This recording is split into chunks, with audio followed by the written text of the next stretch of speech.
হাদির ঘটনায় মূল অভিযুক্তের সহযোগী কবির গ্রেপ্তার। এদিকে ওসমান হাদিকে হত্যা চেষ্টার মূল অভিযুক্ত ফয়সাল করিম মাসুদের ঘনিষ্ঠ সহযোগী কবিরকে গ্রেপ্তার করেছে র্যাব। সোমবার রাতে বিষয়টি নিশ্চিত করে র্যাব। এর আগে একই দিনে সকালে ফতুল্লার বক্তাবলী এলাকা থেকে তাকে গ্রেপ্তার করা হয়। র্যাব জানায় এ সময় মূল অভিযুক্ত ফয়সাল করিম মাসুদের স্বাক্ষরকৃত বিপুল পরিমাণ চেক বই এবং গুরুত্বপূর্ণ ইলেকট্রনিক ডিভাইস উদ্ধার করা হয়। অভিযানে এর আগে আরও দুজন সহযোগীকে আটক করা হয়। পরে তিনজনকে উদ্ধার করা আলামত সহ পুলিশের কাছে হস্তান্তর করা হয়েছে। তদন্তে এসব আলামত গুরুত্বপূর্ণ ভূমিকা রাখবে বলে জানিয়েছেন আইন শৃঙ্খলা বাহিনী। কবির কার্যক্রম নিষিদ্ধ দল আওয়ামী লীগের অঙ্গ সংগঠন স্বেচ্ছাসেবক লীগের আদাবর থানার ১০০ নম্বর ওয়ার্ডের যুগ্ম আহ্বায়ক।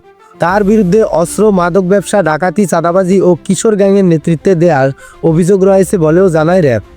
সৌরভ হালদার, কণাভোকাল সংবাদ।